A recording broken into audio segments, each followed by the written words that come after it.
Hindi na naniniwala sa inyo ang bayan at kita na ng taong bayan kung ano mga pinaggagawa nyo. So hindi ko na kailangan sagutin. Di ho ba, mga kababayan? O eto, speaking of China, mga boss. Nung isang araw na ibalita na natin ito, no? Nung isang araw na i-vlog na ho natin ito, mga bossing. Ngayon, re-reactionan ho natin. Base po doon sa sa national security ng ating bansa ho. At sa pagkakatanggal na din po ng Vice Presidente doon sa National Security Council. Pero bago po natin umpisahan ito, mga kababayan, ay nako. Meron diyan sa inyong mga cellphone na emoticon na nakaganon, nakapalakpak oh. Oh. Sige nga, pindutin nyo yan. Kasi po, nandiyan na yung isa sa malupit nating kaibigan. Oh, palakpakan natin. No? Si Direk Freddy, nandiyan na. Sabi ni Direk Freddy, oh, shout out sa lahat ng mga ka-eksena natin. Diyan, love you all. Oh. Magsa-sunmig light na daw po kami pag umuwi ako ng Pilipinas. Oh, yan, oh, yan. Oh, di ba? Shout out kay Direk Freddy. Oh, suportahan nyo po at i-subscribe yung channel na yan. Magto 200,000 na yata mahigit si Direk Freddy. Eh, paabutin na natin ang kalahating milyon. Ha? Oh, anyway, eto ho, mga bossing. Anak ko. National Security National Security Executive. Oh, submarine drone espiya sa Pinas. Eto, tanong lang ha, BP, alam mo ba to? No? Alam kaya ng Vice Presidente itong drone na ito? No? Oh. Kasi yung drone na yan, mga kababayan, although nasa ilalim ho ng karagatan, no? Pero may mga markings po yan, mga boss. May mga markings po yan na kumbaga mapapatunayan na sa China po yan. Sabi ni Loreto Parone o Paron, ginawa nila kay Lenny tapos ngayon nasasaktan sila. Correct. May mga markings po yan na palatandaan na galing po ng China. O China ang nagko-control niyan. Sabi mo dito, ibaba ko ng onte. Etong drone na ito, meron itong national security implication. Very obvious itong drone na ito is used for reconnaissance and surveillance sa ating bansa ho, mga kababayan. No?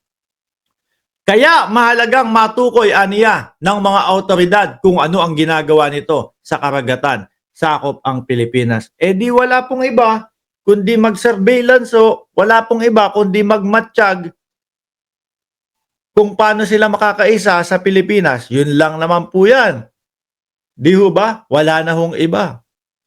At etong drone na ito meron tong kakayahan na hindi siya ma-detect, mga bossing. Mag-spy ho. So ngayon, yung pagkakatanggal, no, ng Vice Presidente doon sa National Security Council. Kayo ho po ba kung nakikita ninyo na ang China may mga ganitong hakbang na pag-iespiya po sa Pilipinas? Pagtitiwalaan mo ba yung isang tao na alam mo na kapag kayong mga New Year, kapag kayong may mga greetings dapat sa China, present at nakakapag ching chong, ching chong, ching chong. Pero kapag kadating sa West Philippine Sea, no comment at ipagtatanggol ni Pulong Duterte na hindi trabaho ng Vice Presidente ang magkomento sa West Philippine Sea. Halata mo yung mga galawan nila no? Halata mo yung mga galawan nila na isang buong pamilya pro-China. Bakit to? Eto, lagi kong ine-explain to. Bakit hindi nagko-komento ang Vice Presidente? Simple lang ho. Kapag ka nagkomento siya, na naramdaman ng mamamayang Pilipino na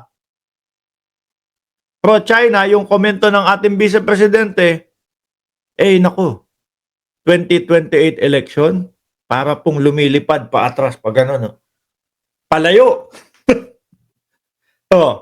Pagka naman nagkomento siya na pro-Pilipino at sinabi niya, lalabanan natin ang mga umaangkin sa ating karapatan diyan sa West Philippine Sea. Ay naku, manggagalit naman po si Xi Jinping. Mag-New Year pa naman. O, di ba? Kaya, walang pupuntahan no. Doon na lang tayo sa gitna. No comment na lang tayo. O, di ho ba?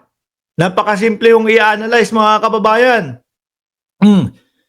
Kung ikaw, meron ka doon sa national security na alam mong malapit na malapit doon sa mga kalaban mo at minamatyagan at nag-iispiya sa Pilipinas, ano gagawin mo doon? Syempre i-out mo yun. Aalisin mo muna yun. Di ba? Para hindi mabuko. Di ba, Mac Musico, tawa ka ng tawa dyan, Mac Musico eh. At si Kim Sorensoto, alam ng pro-China, di na nila maililihim. Tatanggalin mo yun. No? Yung mga iniisip mo na dikit doon sa kalaban mo, sagigilid muna sila. Upang sa ganon, hindi po maging banta sa seguridad ng ating bayan. Ano ho? Tuloy natin to. Meron itong national security implication. Very obvious itong drone na ito is used for reconnaissance and surveillance. Kaya mahalagang matukoy. Ang bagong Pilipinas Public Briefing, sinabi ni Malaya na inaalam pa ng autoridad kung saan nagmula ang drone at patukoy ang investigasyon kaya hindi matukoy kung saan partikular na bansa ito nanggaling. Pero yung mga latest po na mga balita ho, mga kababayan, nakita na nga po yung drone na yan may markings po ng China. Sabi ni Gilmore,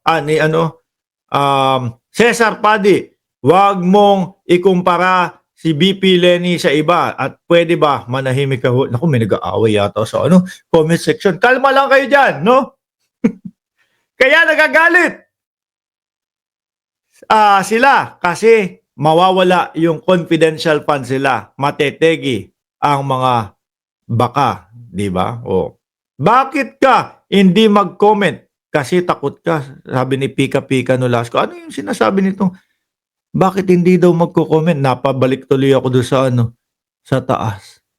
Wala. Hindi ko na makita.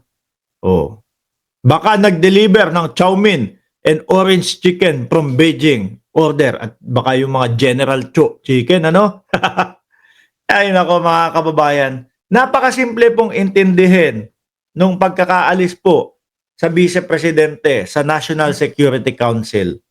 No?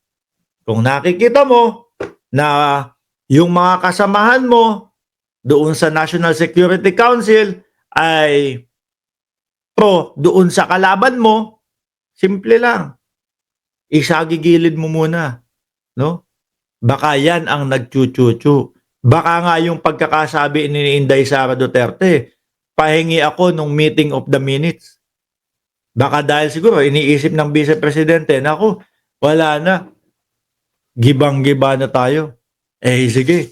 Sabihin ko akin na yung pinag-usapan diyan sa National Security Council at nang sa ganun makapag-deliver ako, no? Sa China. Inaanalisa lang po natin, no, yung sinabi ng ating Vice Presidente doon sa mga inuutos niya sa ating Pangulo. Na sa tingin ko naman po, hindi po pagbibigyan. Ikaw ba, kumbaga ipinagtatanggol mo ang ating bansa at yung humihingi sa'yo ng pinag-usapan ninyo o nung mga pinagmitingan ninyo na alam mo na malapit doon sa kalaban mo, ibibigay mo yun? Aba, syempre hindi ho. Di ba? Aba, syempre hindi ho, mga kababayan. Baka lalong malagay sa alanganin ang ating bansang minamahal ho. Dahil ho, nung panahon na sila ang nanunungkulan, proud sila na gustong maging probinsya ng China ang Pilipinas. Paano mga boss chief amo, sir? 45 minutos na din po tayo na nagtatala kayan. Alam ko yung iba sa inyo, bitin. Okay na yun. Mamayang umaga pagising nyo, nakalaybo ulit tayo. Hindi naman ho natin kaya yung kagaya ng ginagawa ng mga DDS. 3 oras naka-vlog. Isang oras kalahati, sayawan. Tapos yung kalahating oras, pangungulit na magpalipad kayo. Oh. Tapos yung iba, yung 30 minutes, hintay pa lang tayo, hintay tayo ha. Hintay natin mag 500 viewers bago tayo mag-umpisa. Oh. Tapos yung 30 minutes nung 3 oras, doon na mag-uumpisa yung yung kanilang topic. Tayo rektahan, no? 2 minuto makalipas, 3 minuto, umpisahan na agad natin. Oh, paano ho? Bukas ho ulit ng umaga. Maraming salamat and God bless po sa ating